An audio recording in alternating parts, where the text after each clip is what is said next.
First Memory by Louise Glück. Long ago, I was wounded. I lived to revenge myself against my father, not for what he was, for what I was. From the beginning of time in childhood, I thought that pain meant I was not loved. It meant I loved.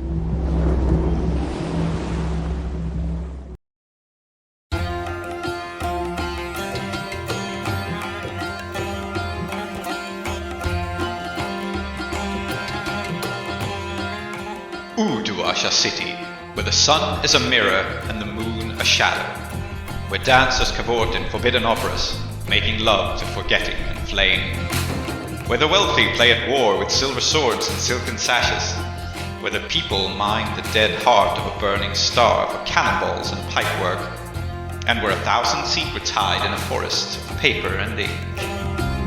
Here, the 5 keybearers reside, the 5 who know the secrets of the broken gates of death.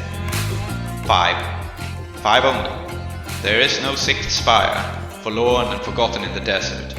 There is no one who looks to the displaced, the poor and destitute and landless, whose ancestry has been stripped from them by foreign looms and foreign sparkcraft, and no one has ever heard of the House of Endings. But this is their story. Their roots pulled up and burned, they stand in filth up to their necks, and that is precisely why they must keep their heads ever high. Welcome to Uduasha, immigrant. May it fear the name of the house you will build. Welcome to Desperate Attune, an actual play podcast about characters with their identities in peril, played by an international cast devoted to fiction-first gaming, collaborative world-building, and complex character drama.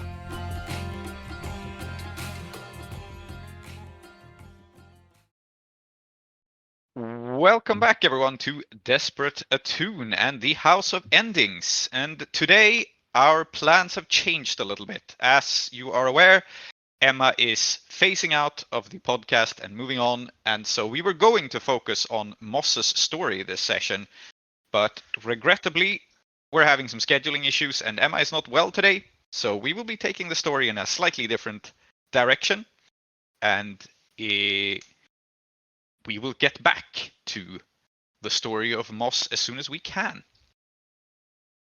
But for now, the people who are here are Aadiyat. Hello. Yes, hello. Also Tree. Namaste. Also Klow. Yeah, I just want before I say hello, I wanted to point out that the way Tree said that it sounded like ananas.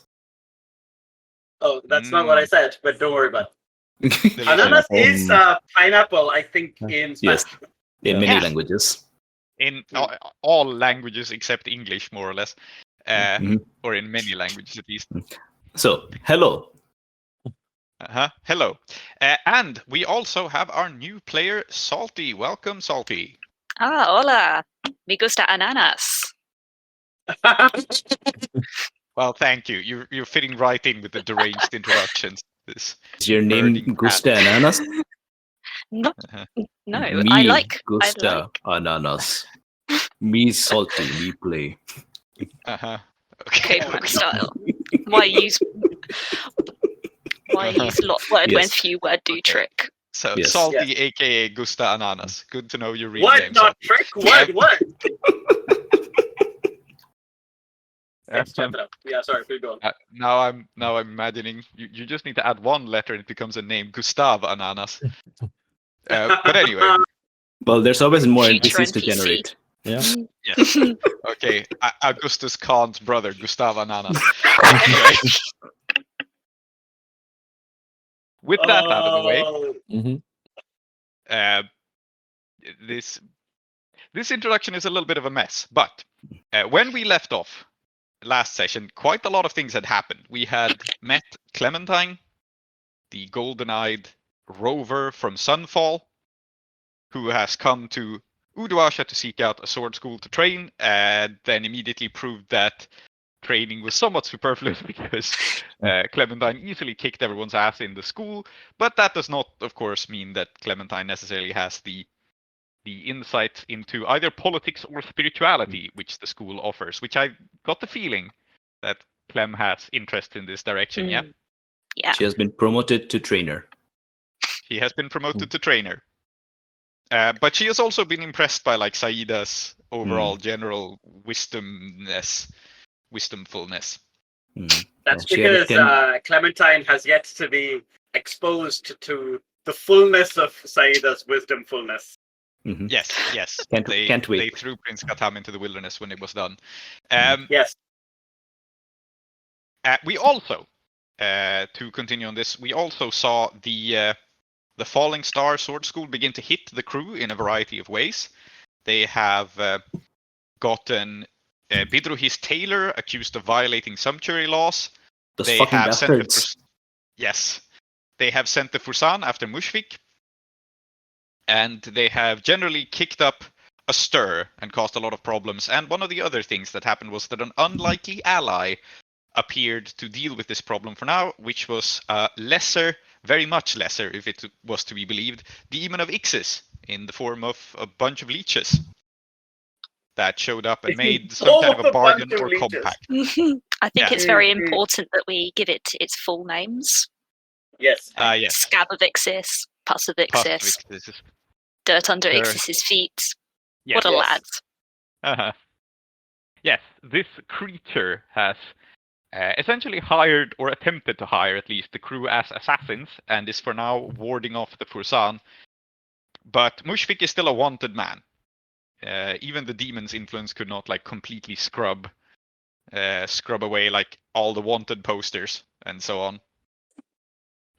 And so this is where we pick up. And I think last time everyone had done all of their downtime actions. So we are basically ready and raring to go for a thing, a score-shaped thing. Yes? I was gonna,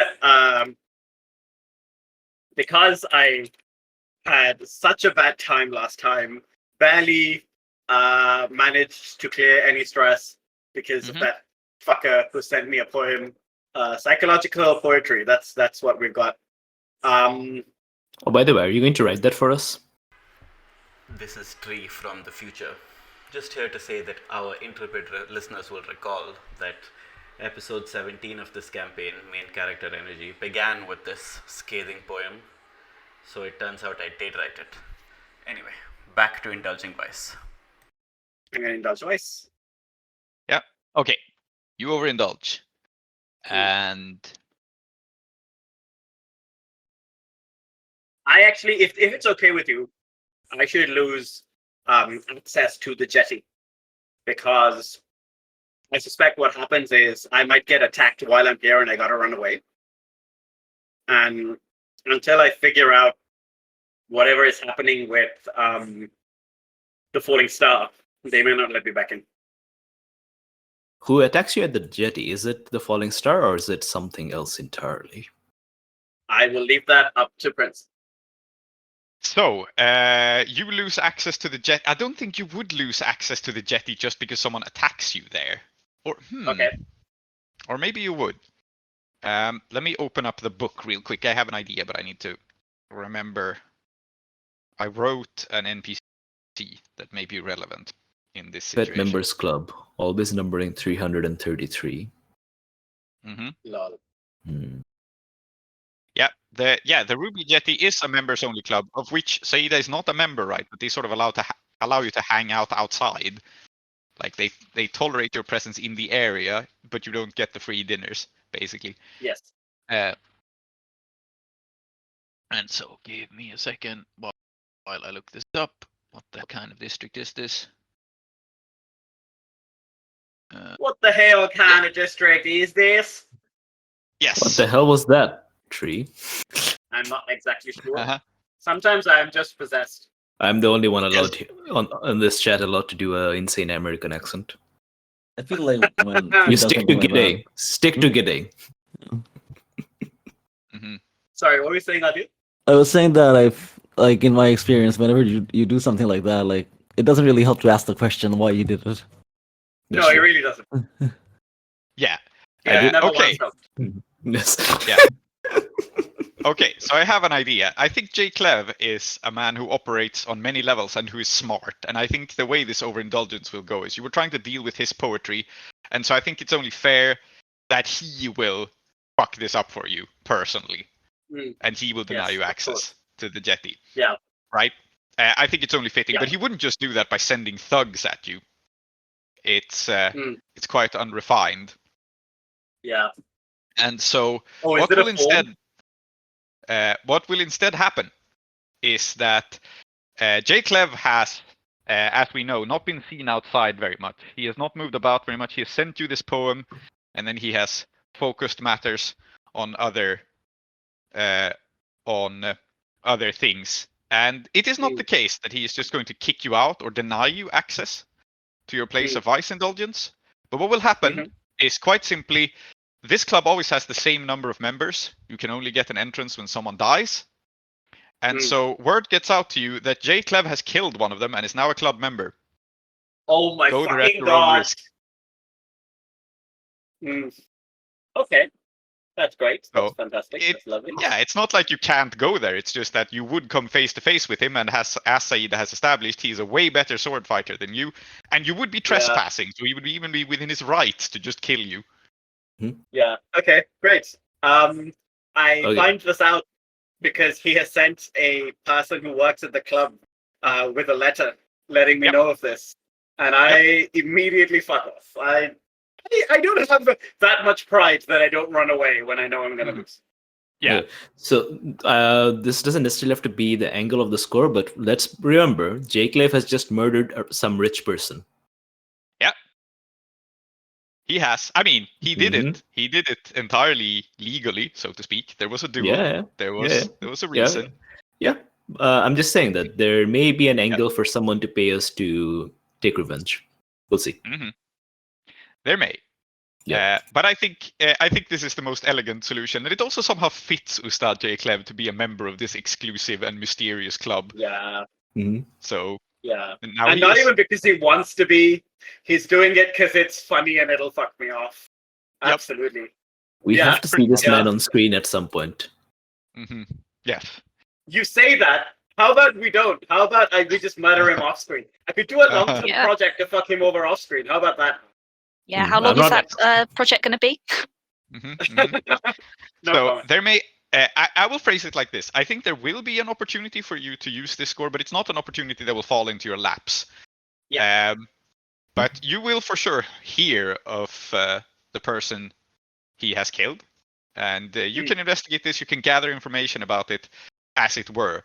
But I think you have the more immediate problem that so there are a lot of immediate problems, actually. One of them is Mushfiq is still wanted. One of them is Tumdurji, the tailor, is in deep trouble.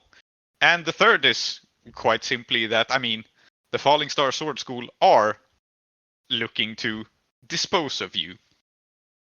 And they are, I mean, they're an elegant sword school of duelists, so they will not simply like jump you in an alley, but what they will try to do is to get you when you are not together.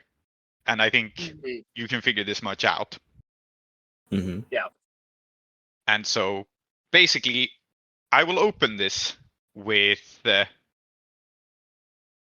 brief opportunity for you to gather some information, but also basically just with the rumor catching on, like pretty quickly after last session, I think, that members of the Falling Star Sword School have been seen in Bundervest. And this alone is an unusual thing, because Bundervest is the crowded immigrant district, and the Falling Star School members are, I mean, they're basically celebrities, right? At least the graduate members. So they can't exactly go in here incognito. A lot of them are basically rock stars. Yeah. Why would they come here unless? Okay. That's so fine. who has been here? Like Yeah. So I thought about this, and I don't think it makes sense for it to be Turzan Diamondtooth. I think it's a little bit beneath him. He is one of the very high-ranking members, right? So this is going to be some also quite famous, but not like the leaders of the organization. Like J. Clev would not do this personally. And Could it Sultan be- is practically second in command. Could it be a certain black sheep of the family who's recently returned from a failed experiment at running a school in Dustfall? It could. I was not going to go in that direction, but it absolutely could. Because we've You already are seen her. thinking It'd be about nice to bring her back. Yeah, I'm thinking of Mylara Hilera Clev. Clev? Yeah. Yeah. Mm-hmm. Sure. Oh yeah, Uh, Salty. That's a thing. That's the thing. Yeah. Mhm. The Red Sashes failed over in. That's cool. Yep. And Mylara Clev. Well, we didn't know exactly if they had failed, but things were going poorly, at least, last we saw her. And I guess they have gone poorlier. Yes. Yes. Yeah, sure. So Mylara Clev has been seen here. I have also prepared some ass-kicking individuals who will be introduced at a later time, who have also been seen here. Mm. Muy bien. I have two ideas. One of which I'm happy to pursue, and the other, I think they both make sense for me to pursue. So I think I'm going to try to get the band back together. That's the first thing I'm going to try to do. How's Mona doing these days? Mona, darling. Mona, darling. Mm. Oh, okay. So, for listeners who didn't listen to season 1, to just refresh everyone's memories, Mona Darling was the single surviving member of the old Rising Moon Sword School that we saw in season 1, the one led by Ramu the Golden. And I think she's the only one to have survived, actually. And yeah, anything else you want to add about her, Bidrohi? You have her as a contact? So last we saw her, she was pretty fucked up after having. What did Moss do to her? I think Moss did something really fucked up to her, didn't? Sorry, not Moss. Yeah, Joan. Joan bit her face quite savagely, like. Yeah, and then Vickers turned up to her hospital room with Joan to make very clear that if she tried to take revenge for the fact that every single person in her crew got fucking murdered, then the woman who bit her face off may come back to finish the job. Mm-hmm. So she has taken psychological harm as much as physical harm. But yeah, what's the reason that she's not part of the school, Bidri? I think it's important that you say, like, why doesn't she just hang out with you guys? Main reason is that the school dissolved. The school dissolved, and this thing that's kind of like a coalesced now. It was largely like Bidrohi just hanging out with like the two people who were still like biggest Ramu fans in the universe, Murad and Murad and Pilot, and then of course some other people started joining and all that. Saeeda is like the Rising Moon's sword style and all that. We have to kind of like keep that going, but like. I guess what I'm saying is that this school that we have now has like no real continuity with the old one. It just happens to have some of the same people, and it just happens to have me. So there was like no particular reason for her to want to join, and I think like she just kind of she's on my contact list, but like I don't think we're friends as such, especially not after Ramu got himself and everyone she loves killed. Mm-hmm. Yeah, and she wasn't a particularly big fan of Ramu. She was not his darling, after all. Yeah. So, no. Absolutely. I think that she can now be found in the district of Uduasha known as the Hand, which is 3 great shafts stabbed into the ground, looking like fingers. Hence the name of the district. It's the mining quarters of Uduasha, where people dig up the star metal that fell alongside the star. It's a crowded, noisy, and clanging district, and one with very few Ketrisi in it, because not a lot of the Ketrisi, know much about mining. But some people drift over there looking for jobs, looking for work.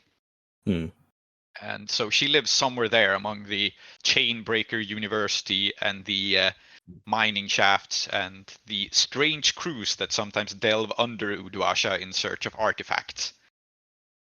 And she's joined one of them, in fact. Yeah. She's a treasure hunter now. I'm going to try to convince her to come back. And there's a few ways we could think about this mechanically, and I'd like to think about them mechanically before we have the scene. So it's not like a long-term project, right? I want this to happen. So either an acquired asset.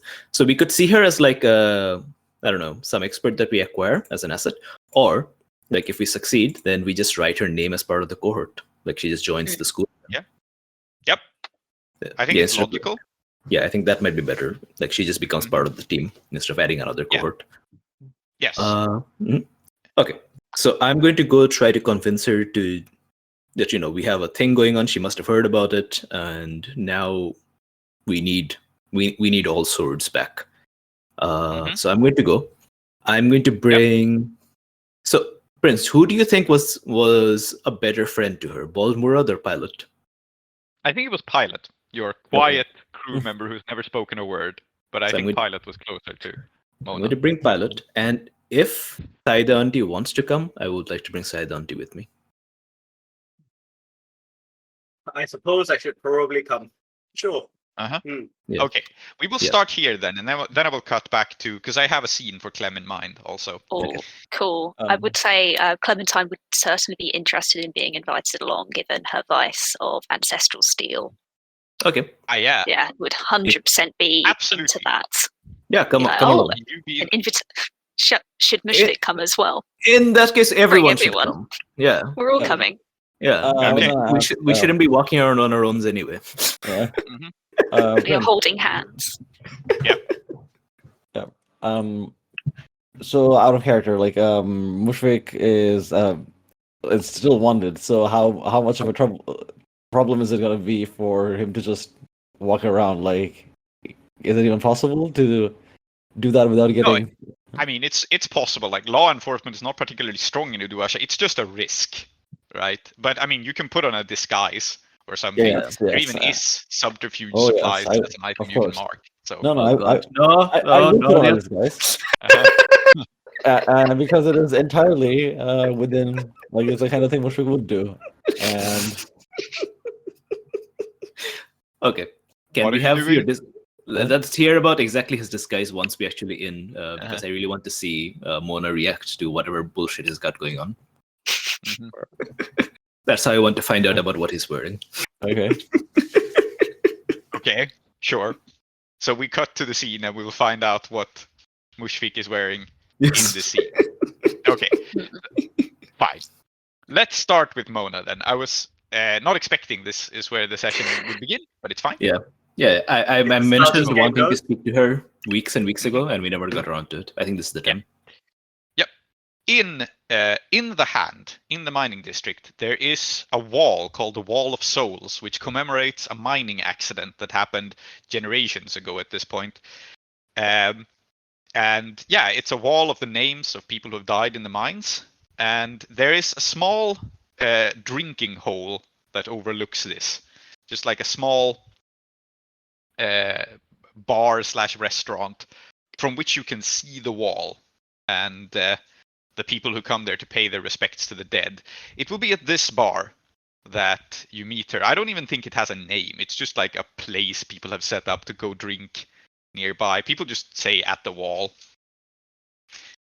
And it's a small and rickety ramshackle place, a thatched roof to keep away some rain nestled in right where the rainwater spills down and needs to be pumped up by the great pumps and poured into the steamworks.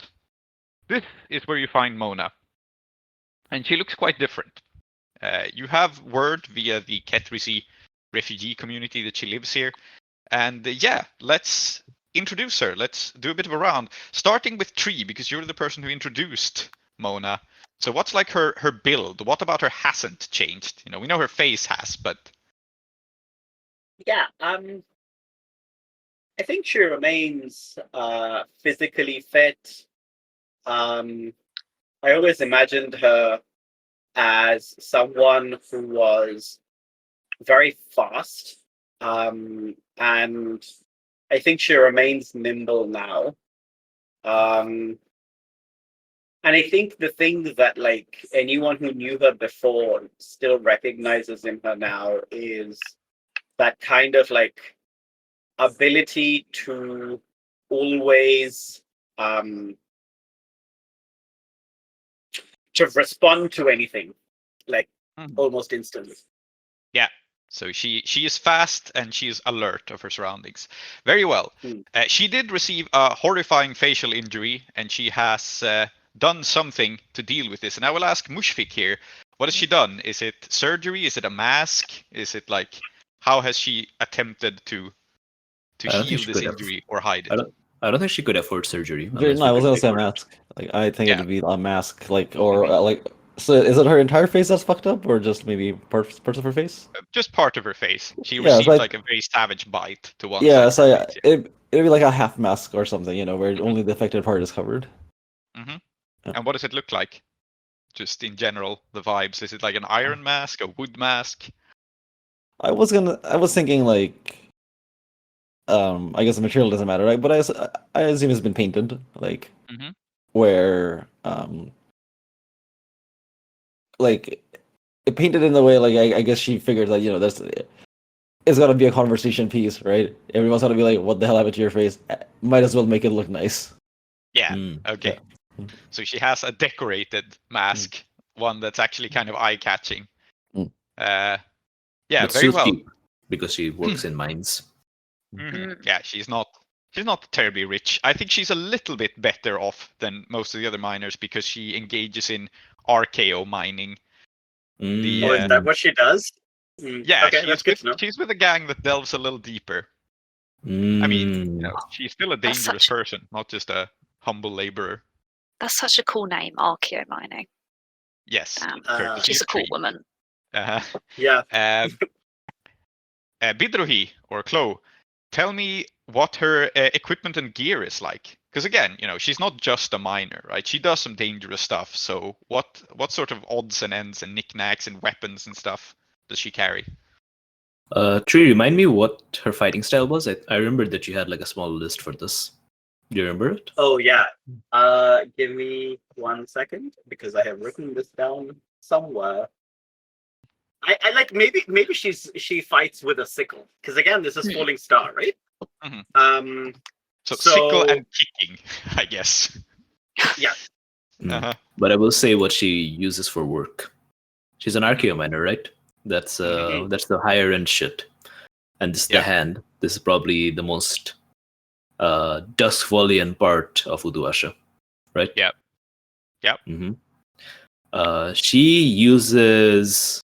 She's got like a backpack with a Sparkcraft battery, and she's got a long drill lens. Oh, okay. So okay, that's weird. All right, Yes. so she's got an electroplasmic drill as a weapon. Yeah, modified so that you can also stab people with it. Mounted on a spear. This is just this. Yeah, this is what they use to archaeo mine. Okay, excellent. Yes. And lastly, Clem, I have saved the question for you, which is actually in character. This is what Clementine sees. What to you strikes you as most dangerous about this woman? All the other things entirely aside.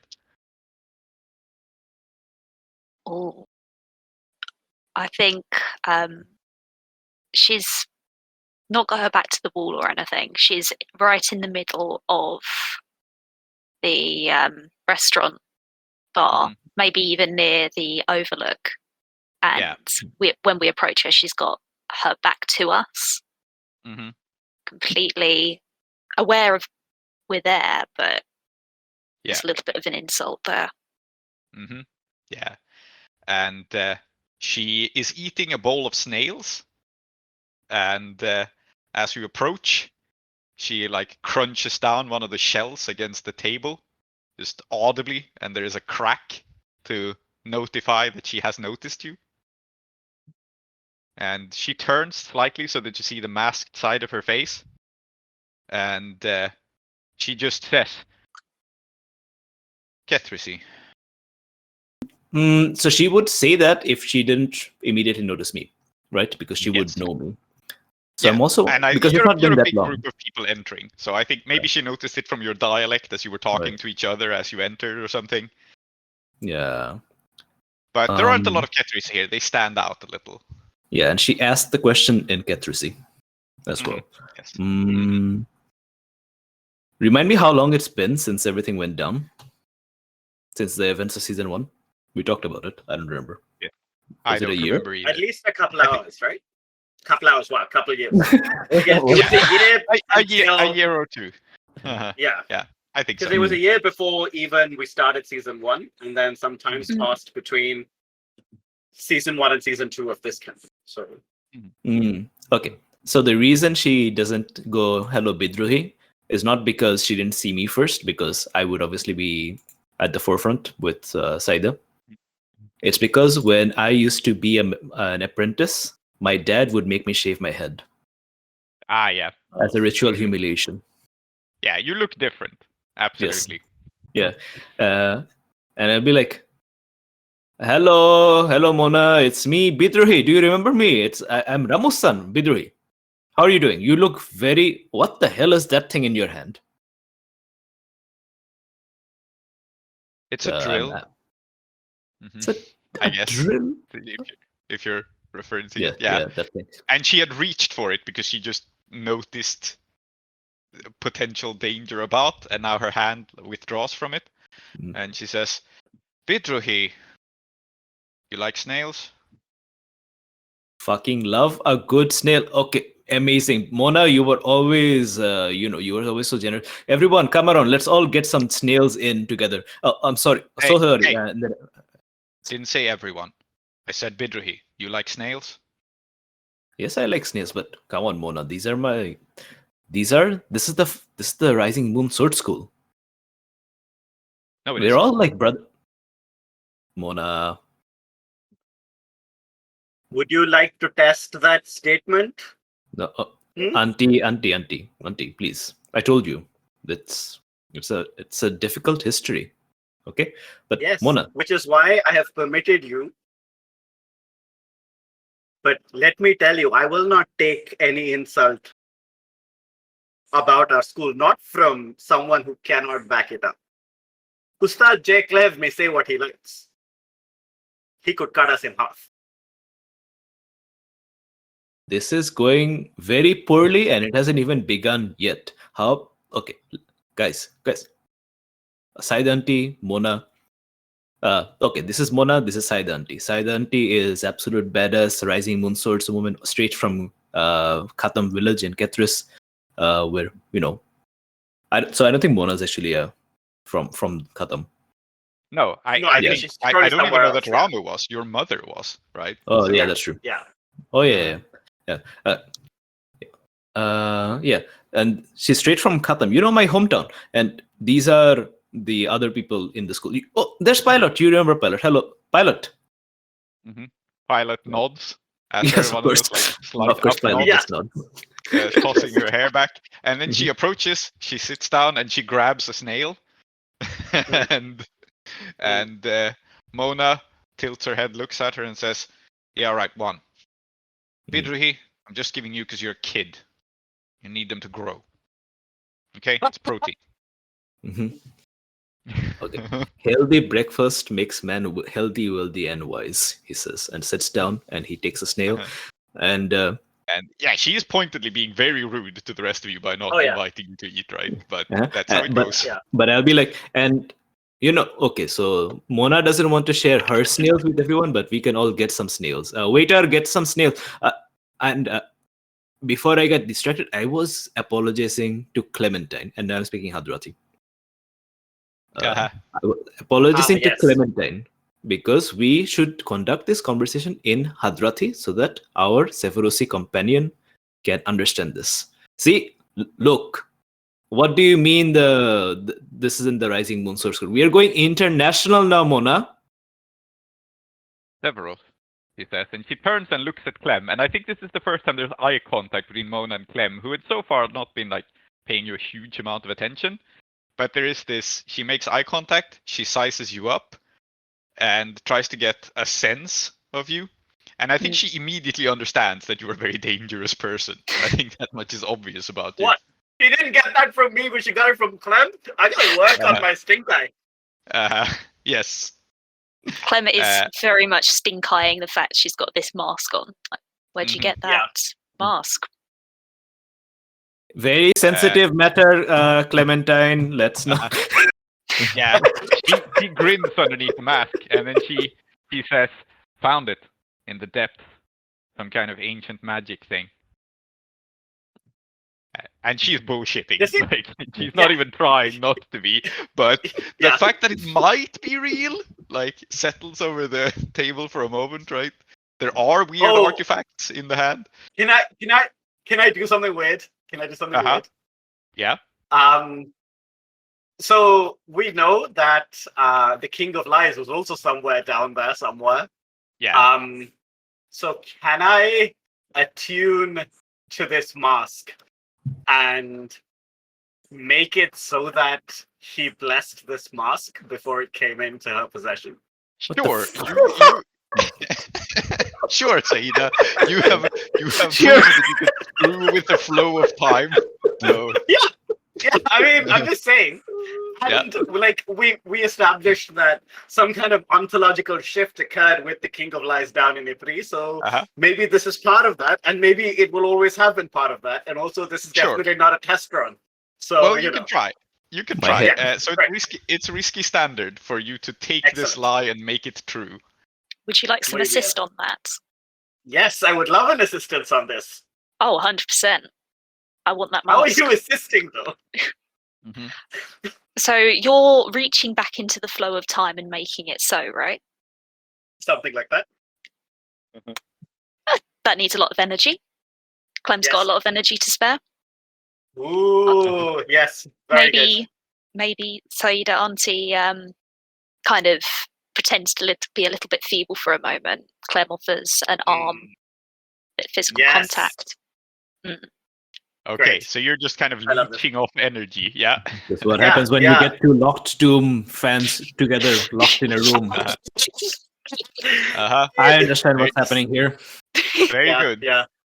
It's fine. I'm not. Okay. In fact, I just realized, shit, you might have. Well, it's fine. I will definitely eat you alive to become immortal. That's totally fine. I don't mind doing that. And I'll always be a part of you. Yeah, absolutely. Risky standard, 1 bonus die, right? Yes. Let's see how this goes.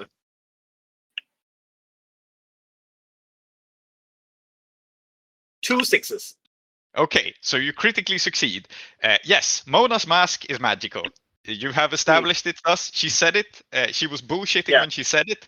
But I think what we realize is, she still got this mask made for her before she became an archaeo miner, because it was just to cover up a disability. What happens here, I think, what makes sense is that the paint is from down there. There's like some sort of weird pigments on it that maybe someone found them and painted them on, or maybe the mask just kind of changed when she was down there. And so the critical success is not only is the mask magical, but you tell me what it does. You roll 2 6s, so I think it's just fair. Yeah, I think that what the paint does is that and again, I'm linking this to the House of Lies or the King of Lies thing, is that the more she wears it, the more the flesh underneath resembles the mask that she wears. And it resembles the painted on face, right? And this is why, like, she can't afford surgery, but she can definitely afford some weirdo fucked up arcane nonsense. But also, she didn't know that was happening until now, right? So her face is transforming. Lovely. Yeah, I think like over time. It's not like a fast thing, but very slowly. And it's not even necessarily healing, because I don't know that like the face on the mask is like a normal face. It's like a stylized something, right? Yep. So that's what's happening. That's fun. Yeah. Very good. So she looks over you and she grins as she says this like bullshit line about how it's an ancient magical mask, and then the mask also grins. Yes. As she says it. So and I think I will just like I'm gonna rest my hand on Clem's shoulder. She's taking some sport, and I will say, you should be careful what you pick up down there. Well, not my call. I've got a job now. I've got a crew. Mona, I didn't know you were all about that 9 to 5 grind. Mona, that's not the kind of person that I remember you being. You were always like a badass with a sword, and like, there was a reason everyone called you darling. Everyone was like this, like, absolute like badass rolling through the streets. That's the Mona that I remember. Where is she? Oh, by the way, since you said the crew's going international, I think that's a good time to describe what Mushfiq's wearing as a disguise. Yes. What I had in mind. Uh-huh. So, I forgot about that. yeah. Uh-huh. So he's wearing just a massive naval coat, like it's blue, and it's What? mainly blue with like yellows and What? oranges. No. All right. Who knows where he picked this up from, or even what nation's navy this is, right? Uh-huh. And he's got an eye patch. Okay. Oh, so you're she's from got an the eye Great patch. Navy. Interesting. Uh-huh. Okay. Okay. And listen, everyone knows what a cool badass you are, and like you can see that our crew is full of all sorts of badasses. We have Saeeda here, we have Golden Knight Clementine, Pilot always like doesn't say a single word because there's no need to speak to someone if you're going to kill them, right? Isn't that right, Pilot? Exactly. Yes. That's Pilot absolutely. says. Yeah. A lot of words, but a sound. And we have Captain Mackerel here. Fresh from Dagger Islanders Navy. Absolute stone cold badass Corsair pirate. Yeah, I see it. Do you have the lion? He says, and he looks at you. And her boyfriend, who died, was nicknamed the Lion. Yes. Just Yeah, he was. FYI. That's true. And she just looks at you dead-eyed and asks you, do you? No. Yes. The lion is dead. Ramu is dead. B is dead. That other guy with the long name, I forget what it was. He's also dead. They're all dead. You know all this, Mona. I can't have the lion because he's dead. Will you hold it against me that this is the case? Yeah, you asked me what happened to that Mona. Now you know. That's true. Fine. Makes sense. People change. You have changed. I have also changed. You remember me as being little bitch of a boy, Ramu's son. Now I am still Ramu's son. That boy hasn't gone away, but I'm someone else on top of it now. And you are now someone else on top of the old Mona. But that Mona's still there, and I'm also sure that this new Mona is also an absolute badass. Okay, I think you're set up for a role. I think this is a good point for it. Yeah, I'll say what my thing actually. I was about to finish my pitch, which is, and okay, new job and all that, I understand, but there's a reason you took up the sickle sword. It was to protect the Kethrisi people and to give us something worth believing in. And now people are trying to destroy us, just as we were destroyed before. And you can't tell me that there isn't something in you that responds to that. And now we'll roll. Absolutely. So Sway or console? I think it's sway. I think you're trying to persuade her. And I think that there is some risk involved here. I don't think this is just straightforwardly like an acquire asset or something. I think it's controlled for now. Actually, I'll start it off with controlled limited. I think it's reasonable. And limited will be you can get her help temporarily, but she won't be like completely persuaded. You can like ask her for a favor. So you can trade that up to risky standard if you want. Yeah. I'd like to go for risky standard. And I'm wondering, would I be able to set that up to increase the effect? I'm feeling that Clem steps up to Mona, and the old school's dead, right? And you're languishing in the depths. Do something. Do something good. Okay. So it's a setup action. Okay, sure. Yeah. Clem, it's a setup action. You can roll it as sway or command or consort, as you please. And it will be risky standard. Let's just call it risky standard because it's a setup action. And the risk you are taking is Mona having an opinion on you or finding something out about you, depending on how this goes. Sounds good. I'm going to go for commands. I'm commanding obedience with my force of personality. And I Nice. will also push myself for an extra die. Mhm. Yeah. Yeah, risky, standard. Die. That's a 4. Yeah. Okay, so Bidrohi is set up, and she looks at you, and she, takes in Clem for a moment, and then she says, "You didn't lose people like I did. You left." I'm going to resist that. Uh-huh. Fuck you. No. Uh-huh. I'm She going to doesn't get to resist know that that. by having had so many people die. Uh-huh. They all died. Yeah. Fuck you, Yeah, they yeah. all died. Uh-huh. Yeah, it's just, what she is saying is, I fought to the end, I just happened to survive and you didn't. And that's maybe true if you don't resist this. Like, yep. Yeah. What shall I resist with? They're all equal, so it doesn't really matter. It's probably resolve, I yeah, think. it makes sense to be resolved, right? Just Mhm. no expression. Mhm. Ooh, Oh, I wow, am okay. very fucking So you stressed out take by four, that. you take 4 stress. But I think this resists it fully. And so do you say anything back to her, or do you just let your expression speak for you? Yeah, just a sneer. Just, Yeah. And then she says, or maybe you're wearing a mask too. Nice. And I think that's that, right? She isn't sure. She throws the accusation at you, doesn't get the reaction she expected, and figures maybe she did misjudge you. Maybe you are more experienced than you seem. Maybe this isn't just an act.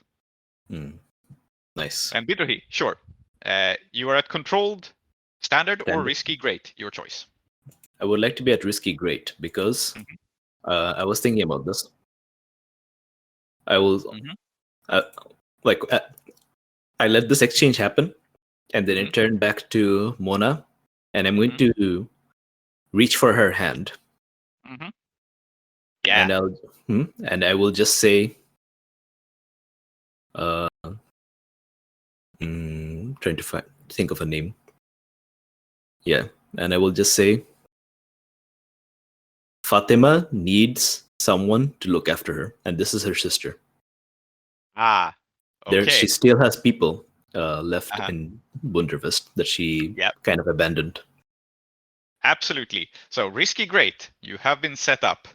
Yeah. Can I have Devil's Bargain, please? Yes. Can I assist? Okay. Can I assist even though you've been set up?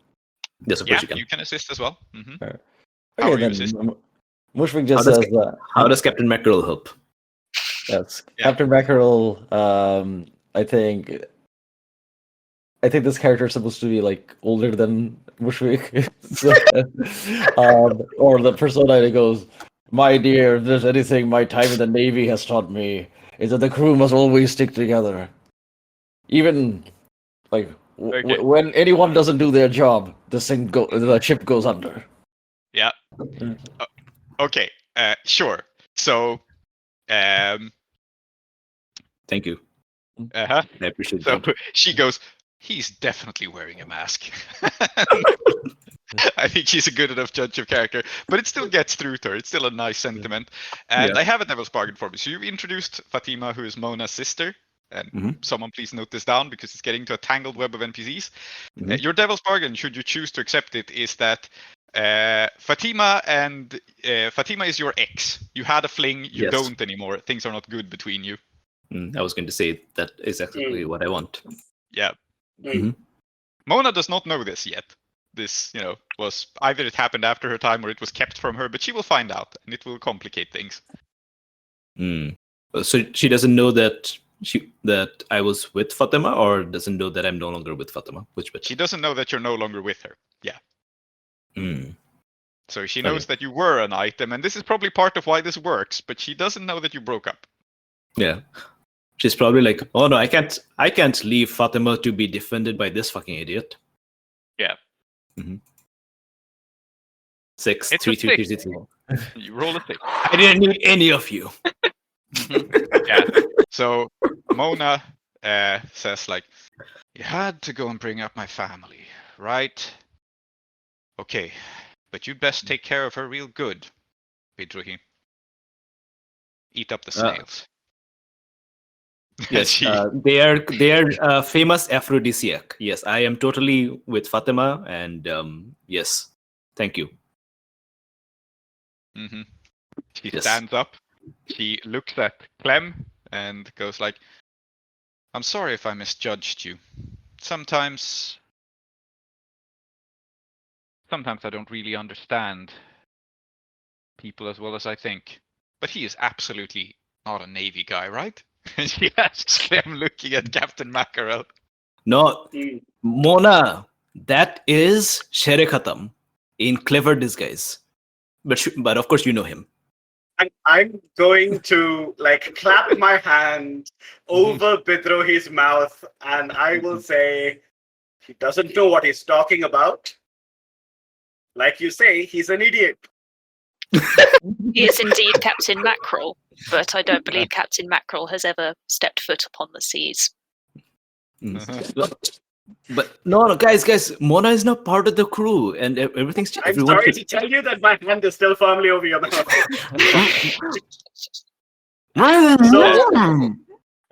Mona stands up and she says, "Well, I gotta go collect my last paycheck, but I know where the school is. I'll make my way over there." Okay. I give a thumbs up. And she goes, "Pilot, you want to watch my back while I collect my last paycheck? I'm not sure they're gonna take well to it." And Pilot goes, and follows her. I'm going to try to remove the hand. I'm going to try to remove the hand on my mouth. You should roll for it. Fine, You I'll can roll roll for it. whatever you like. I'm going to roll. I'm going to roll finesse because I'm not going to fight Saeeda, auntie. That makes sense. Mm. Yeah, it's a 3 and a 1.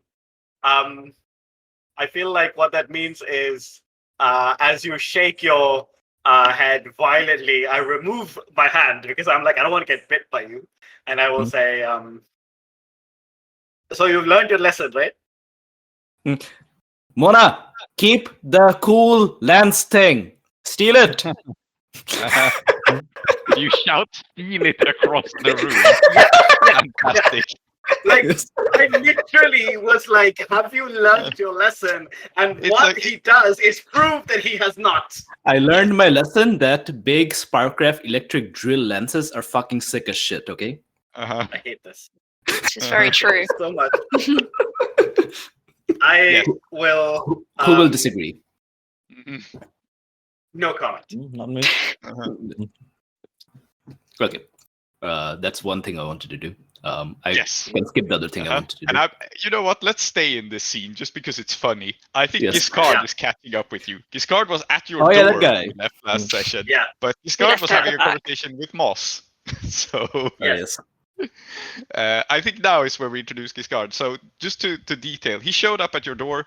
He has been talking to Moss, who is not available, and Moss has informed him of what is going on.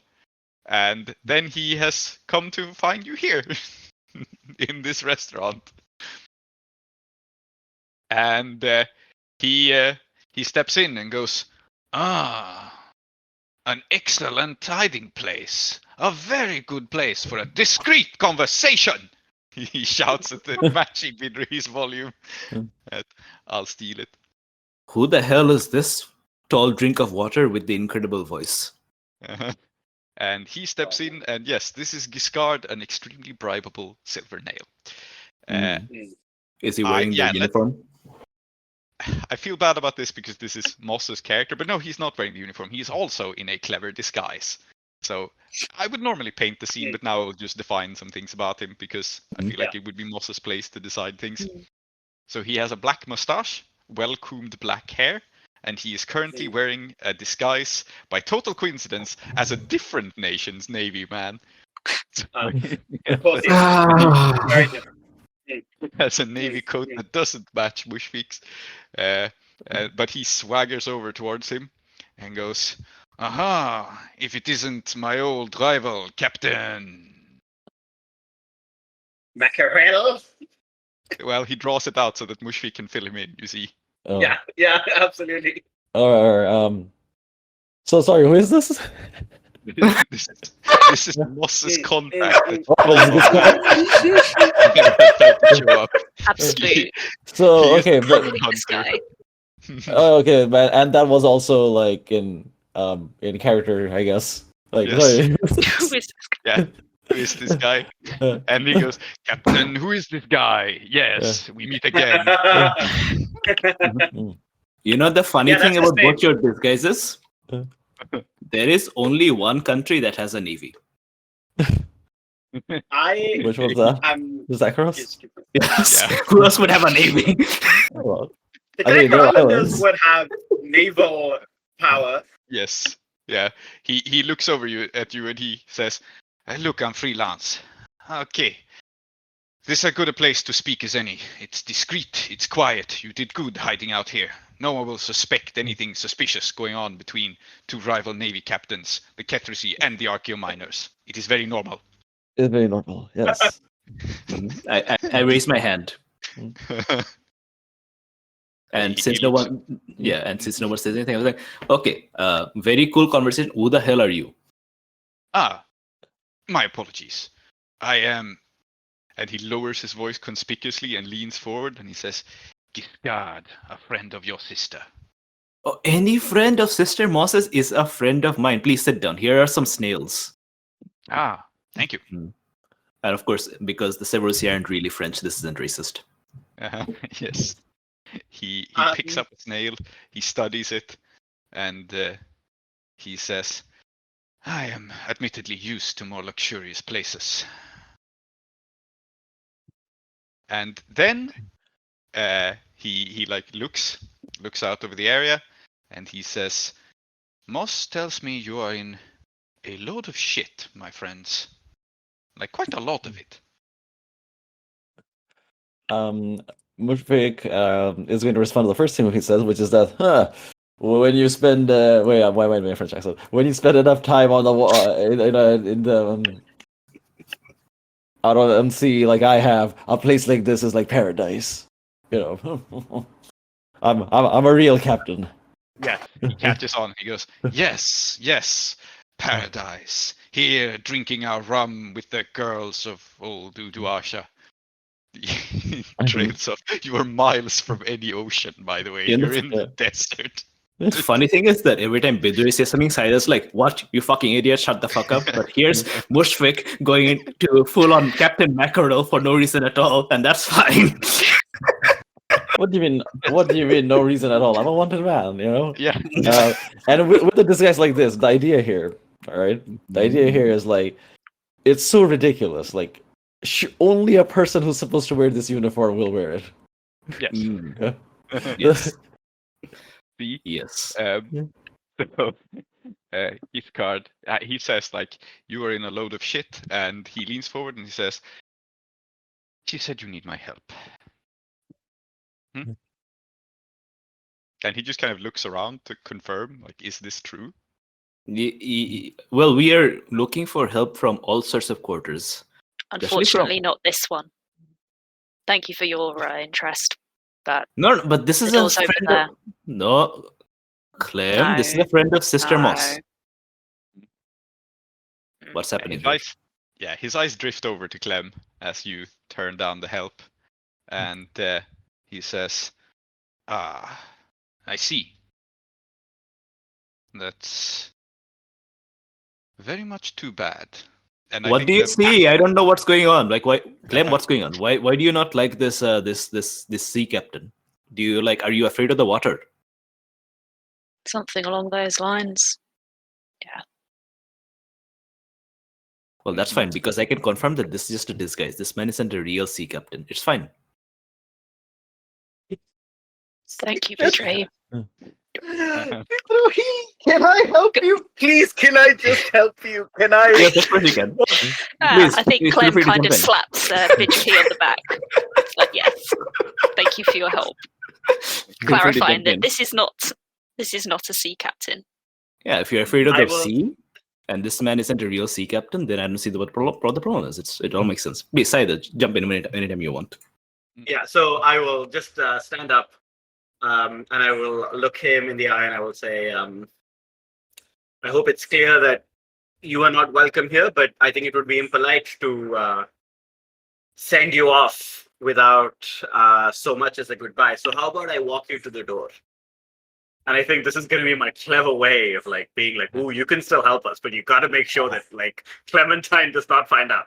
Because the best way of being a crew is having secrets from each other, right? Yeah, Mhm. absolutely. 100%. Okay, so he Yeah, stands up. He's walked away. Yeah, and to be clear, just to establish out of character here, right? The reason that Clem doesn't trust this man is that the Silver Nails are Severosi cops, basically, right? And you don't like the police, and you don't like people who have a connection to your military past. Yeah. 100%. Were you a Yeah. Silver Nail? I don't remember. Oh, No. no, Or well, we haven't established. I don't think Clem was, but probably. But you I- were- Over his dead body. yeah. But you- but I So, think- which is by which I mean, I'm taking his horse. Clementine faked. Mhm. Yeah. Yeah. Oh, take No, the Take reason I'm your asking horse. is because you were a Severosi who fought in the Unity War, right? Mm-hmm. Yeah. So were there other Severosi except the Silver Nails who fought for the Empire in the Unity War? Yeah, I reckon there was a conscription. Hmm. Yeah. Interesting. That's So it was big not thing. by choice. Yeah. Mhm. Hmm. But these guys fought for They- choice. yeah. Hmm. The Silver Nails chose to, I think. Mhm. Okay. Makes sense.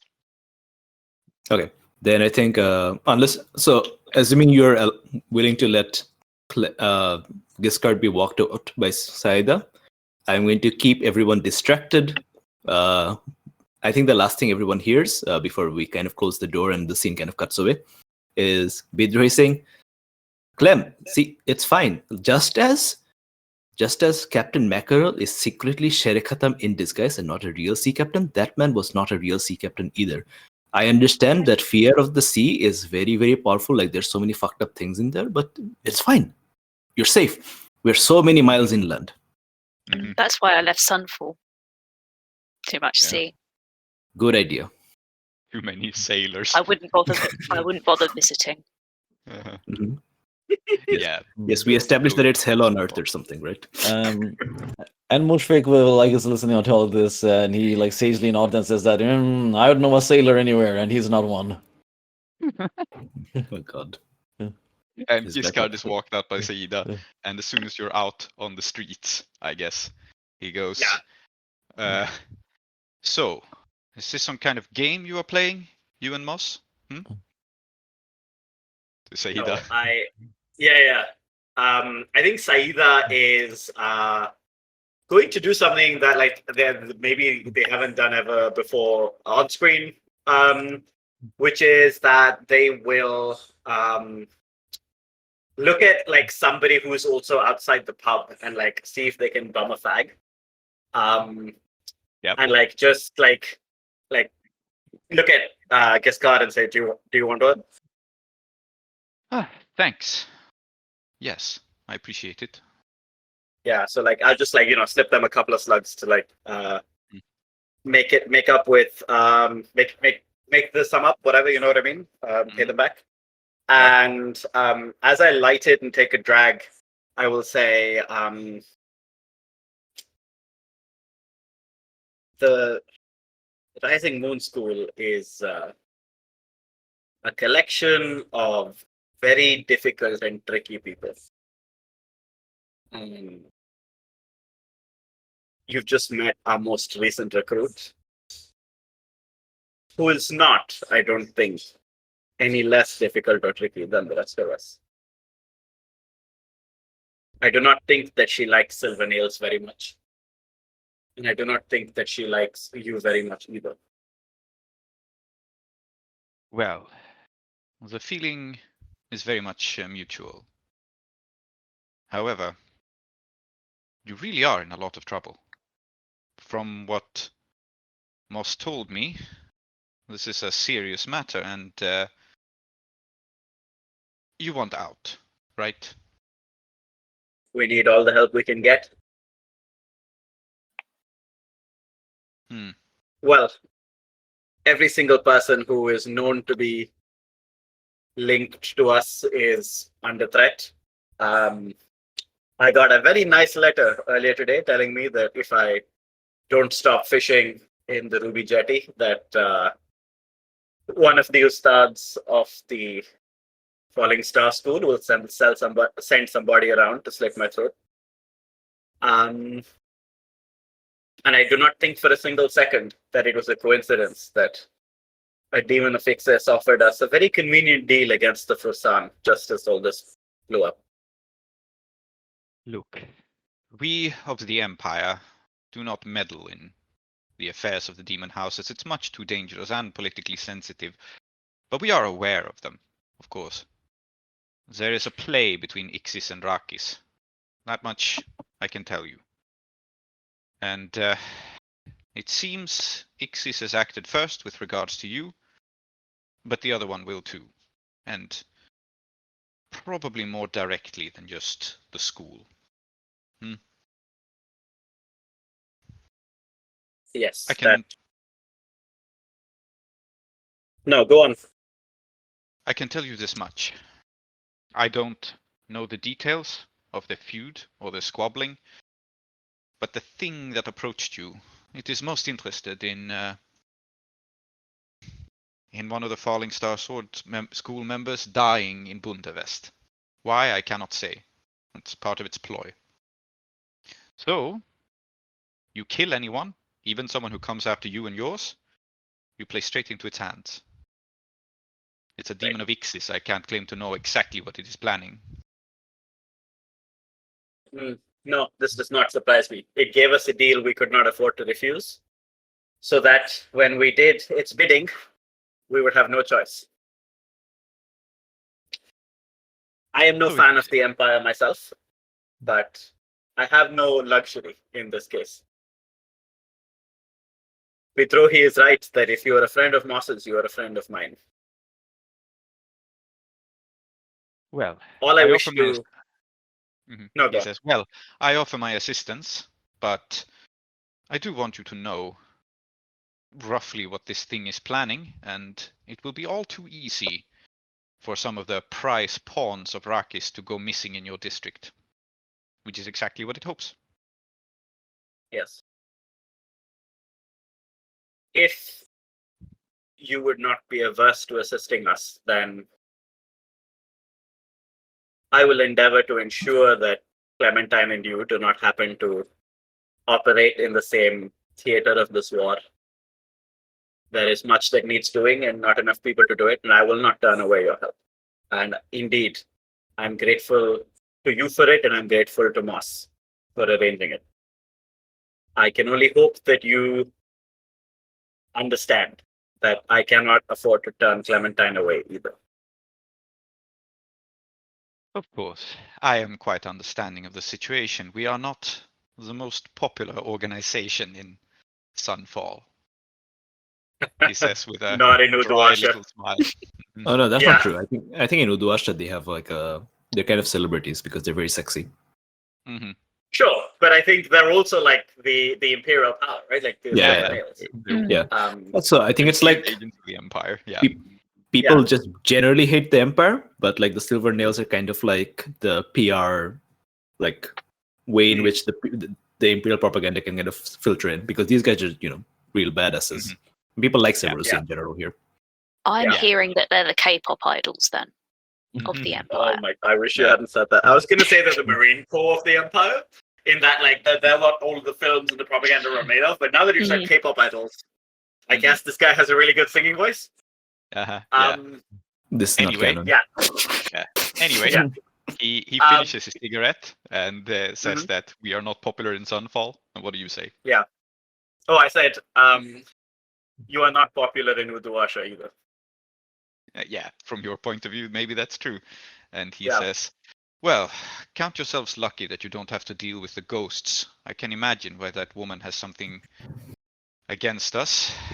You don't take kindly to the people who bury your friends. Neither, I'll remind you, will house Rakis.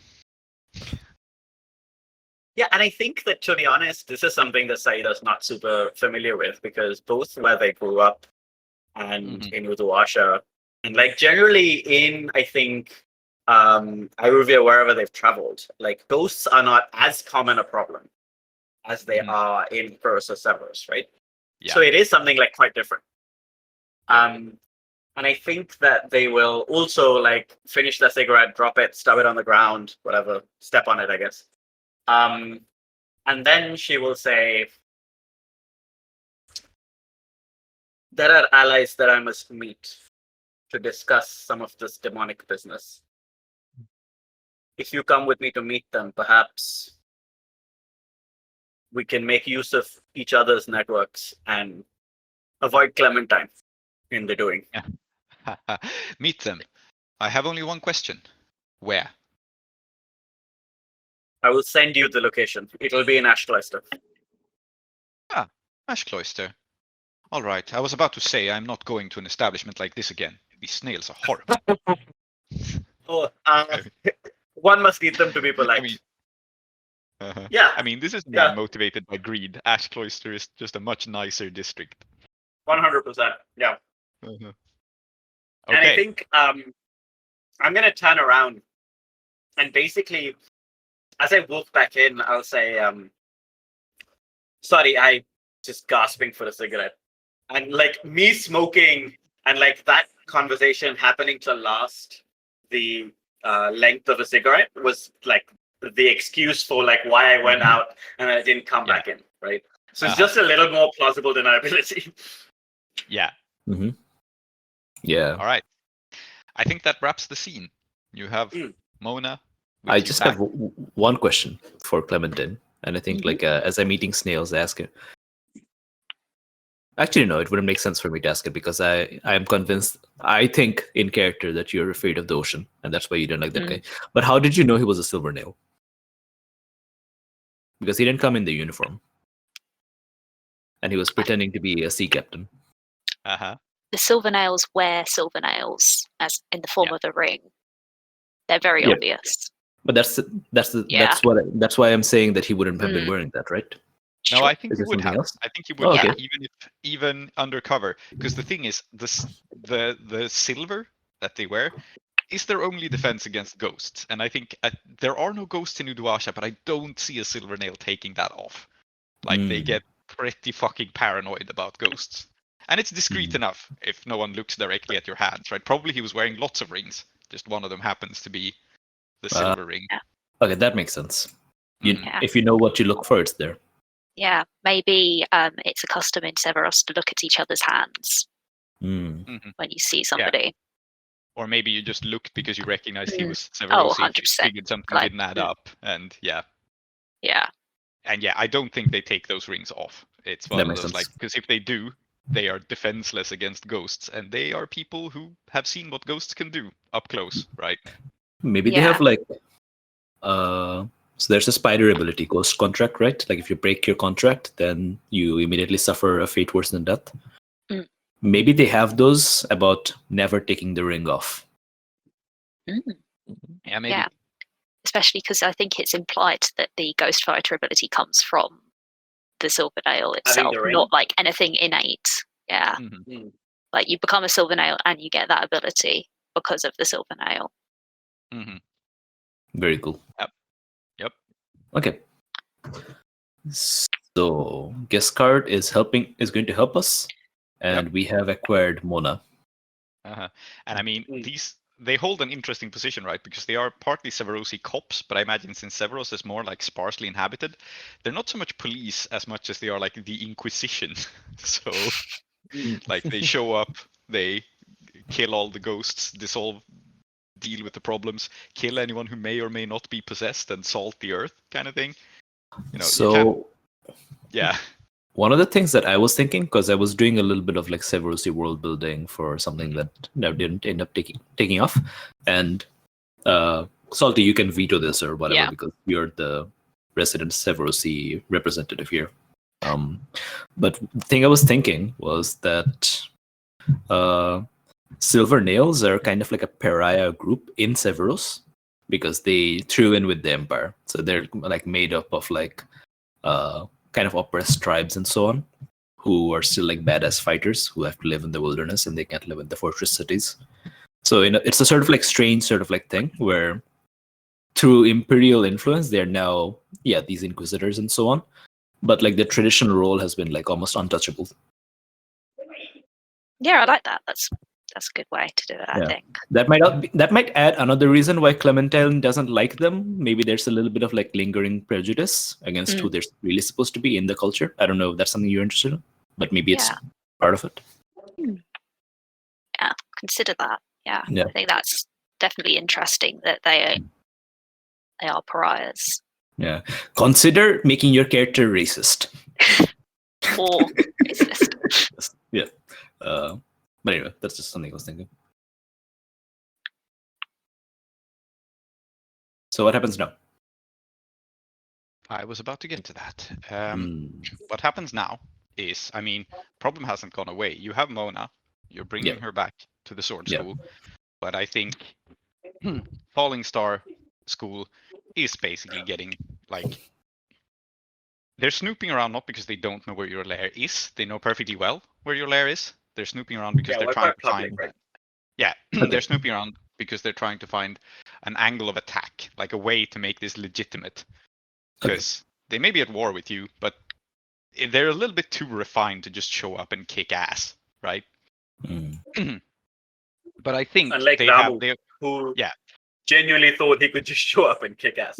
Yes, but they have a couple of angles. They have the arrest warrant out on Mushfiq. They have the thing on Tumdurji. They are setting traps for you like this, and so unless you want to do something else, they're going to set the next trap simply. Okay, I think it makes sense for us to take the initiative here. Yeah. Yep. I was gonna say that we can't just wait around and put out fires. We should do something.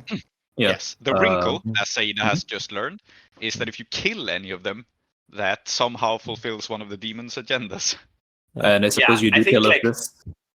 Yeah, I'm gonna make clear that we shouldn't be killing anybody anyway. But I will say probably I'm not immediately, because again I don't want to give away the fact that I got this from the guy that Clementine just told kindly fuck off. I'll pretend that I got it from Mr. Rohini or something, right? It's where I've been getting most of my information from anyway. How are they good? But I will be one of the key reasons we shouldn't kill anybody is it'll play into the demon's hands. And I will say, and we have to try really carefully to make sure we wanted to kill them and then we fucked up. Because if it looks like we just didn't want to kill them, the demon's gonna know, and then we'll get fucked up. Have a response to that? The demon has not told you to kill these people specifically, mind. Yeah, but I mean, it's a demon of being underneath the dirt underneath Exes' feet. It's gonna suspect. Yeah. Okay. Someone else can respond to this if they want, because they take up a lot of spotlight. But I can, but I do have something I want to say. I had beginnings of an idea, I guess. So, how's where's Humbi Rao in all of this? Is he acting against us? He's also supposed to be Moss's trainer, right? Yeah. So the plan that I had, and I may as well be open with this, is that Humbi Rao actually was going to give Moss some sort of warning, and so I suppose that probably has happened, but for whatever reason, Moss is not getting it through to you. Right. So this information was now introduced to you in other ways. But essentially, he likes Moss enough that he can be frank with her. He's not going to not go to war with you because he has to. He has orders. But he can tell her, so... I was thinking of working some angle where... Because last session, we were... Mushfiq was talking a lot about the Kethrisi, resistance being divided and conquered, right? And I think... it would be in his mind and kind of nice maybe to try something like that where we can kind of cause divisions amongst the Falling Star, and we know that they're pretty individualistic anyway, right? So if we can somehow convince Humbi Rao to defect, oh, not necessarily defect, but or at least I mean, ideally, the Falling Star would start fighting themselves and, take care of themselves. But okay, here, I'll tell you what I want. I want Humbi Rao to not trust the Falling Star anymore. That's Okay. that's the angle I wanna. Okay. Yeah. I think we can do that, and I have an angle here. So I think briefly in character. Mhm. So we discussed. So yeah, Saeeda tells us that we can't kill anyone because of these occult reasons, and I think Bidrohi's eyes just kind of go wide, and he says, "But of course we can't kill any of them, Auntie. These are okay, I understand. Okay, this is a very good reason also to not kill them, but I don't think we should have been doing it anyway because consider who these are. These aren't just some thugs. These aren't like Jackal's people or Omid's people or whatever. They come in and they're like nameless thugs. These are people who people know every single one of their names. These are celebrities. These are people in the limelight. They're like I of course everyone's a badass. Everyone's great, but these are like badasses with like poems written about them, right? Even the thing you were saying, Auntie, about like we should try very hardest to make it look like we're killing them, even that is very dangerous, I think. Because then we have to this is the problem, really. Like, how do we stop them without getting into trouble? Yeah. And maybe the solution is that they are all like badasses with poems written about them. And Captain Mackerel says, a mutiny. Yes, exactly. A mutiny of like, if you have so many prima donnas together, then like, how can they are all in the same school, but they're always fighting each other in the ring and so on. How can they be working together on this? We have to show them that they don't need can. to be working. They don't need to be working together on this. They just need to be scared enough of Jeklev. Okay. So what we need to do is convince them, some of them, that being scared of Jeklev is still less of an incentive than something else that they really want. Exactly, Auntie. I like the way you're thinking. What do they care about? What does anybody care about? Money, sex, bureaucratic forms. I was with you for the first two things. That was a joke. Yes. I can see by the looks on your faces that you do not expect me to be funny. But that was a joke. Auntie, we don't expect you to be funny, and it's okay that you aren't. You have other talents. I'm very funny. I'll have you know. Yes, Saeeda. Good. So I propose a sort of like score where we kind of like make them turn on each other using their celebrity. Somehow. My what I think is what we should do is have one side like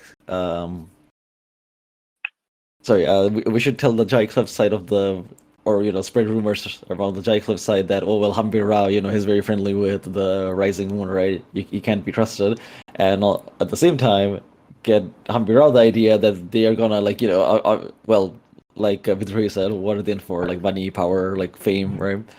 We tell him that Jaycliff is just pretending to use him, and we'll cut him out of the songs and everything, right? My impression, not to contradict, but my impression was kind of like Hambi Rao is like much more down to earth than the rest of them. Yeah. So maybe we need a different angle for him, but like the others are like really up in their heads. And also like, I think currently the problem is that there is only the Jaycliff side, like no one's breaking rank. So we have to kind of like show them, as Saeeda said, that their individual egos matter a lot more. Right? Yeah, there's a third Ustad, right? There's Turza and Diamond Tooth. There's Jeklev. And there's another Ankia one whose name I can't... Ankia the Veiled. Yes. Who also has some cool epithets. Yeah. That's the one we need to focus on. That's the one whom we can pry away. Because I think Diamond Tooth is just really annoyed with us because we broke his mug or something. And Jayclev's been annoyed with me since I turned up in his life. But Ankia the Veiled, I mean, might just be annoyed that we're doing this. Might just want this to stop. Yeah. I think So we can you're planning make to take this all the way to the top and address the third Ustad and make her not want to go to war with you. I think it could we could work multiple angles here. Like we could speak to Hambi Rao, we could get at Ankia the Veiled, and I am interested in seeing Mylara Cliff. So it could just be a score where we just kind of like target each of them separately in different ways to kind of get them to break rank. So, does it make sense?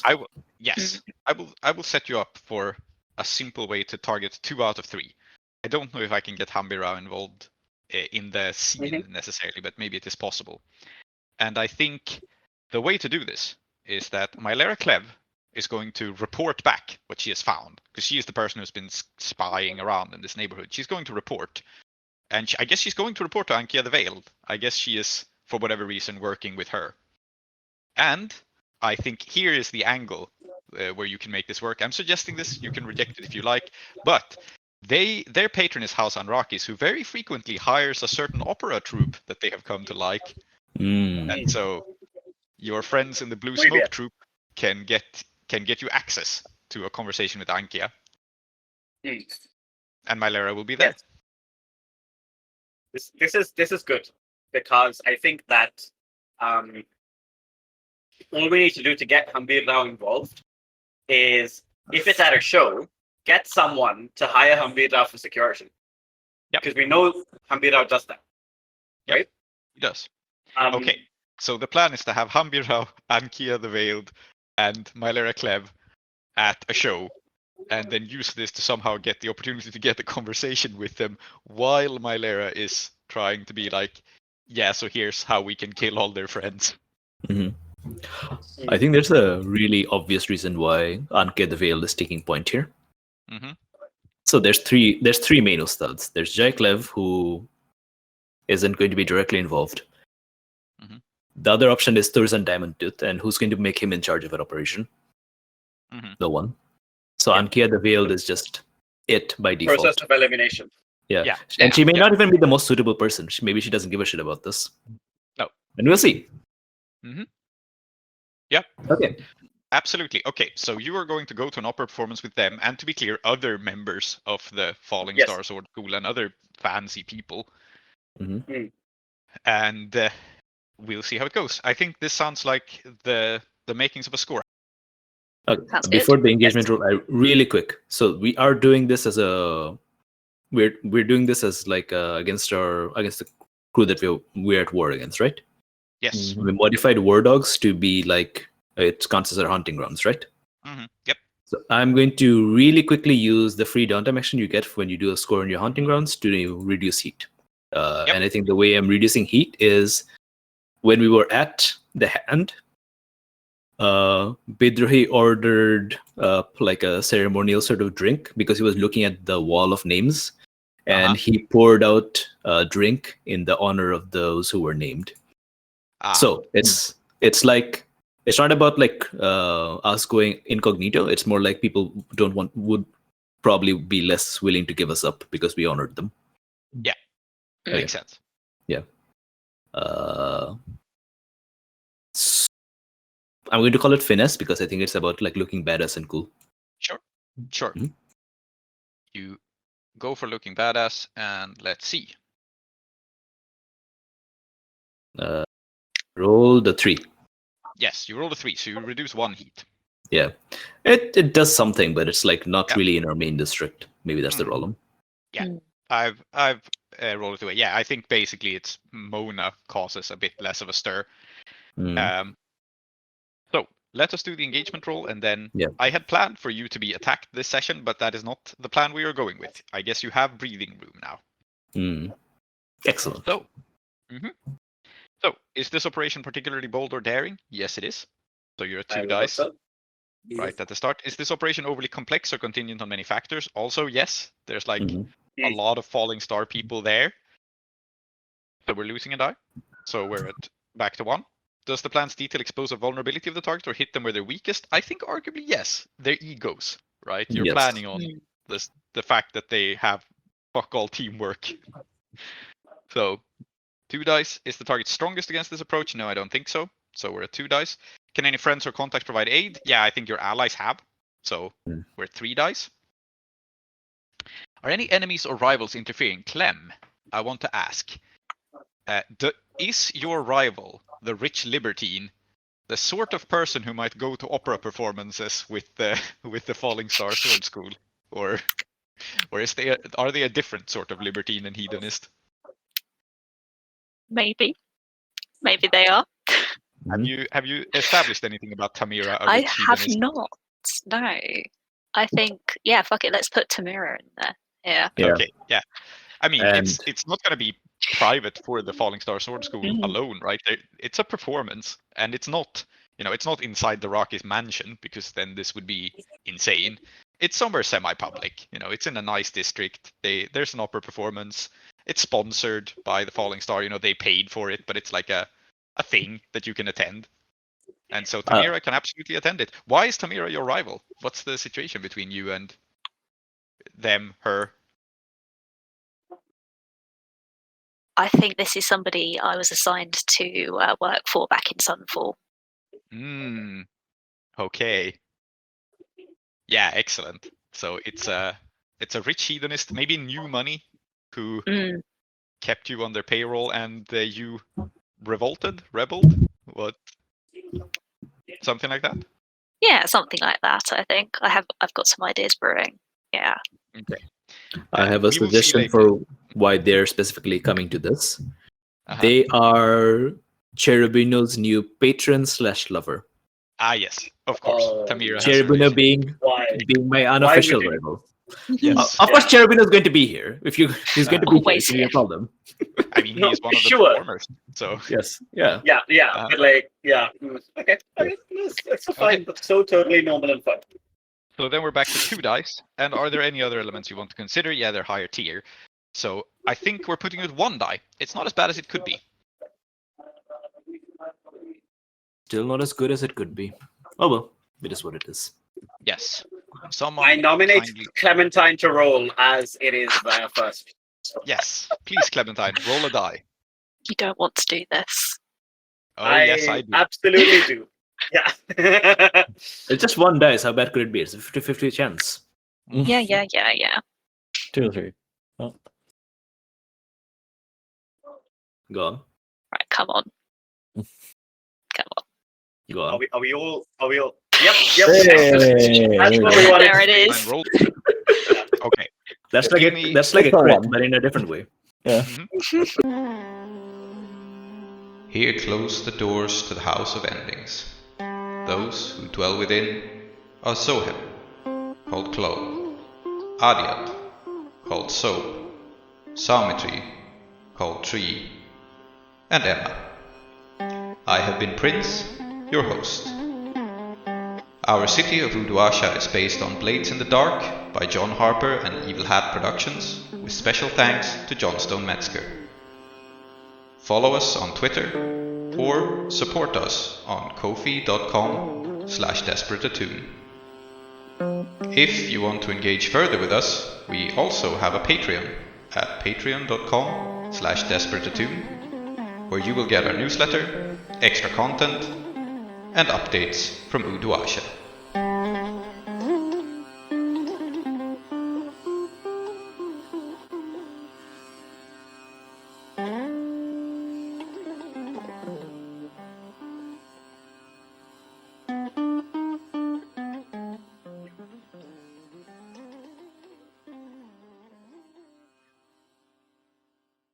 On the next Desperate Attune. I'm stopped, and my invitation is asked for, and I already gave the invitation away.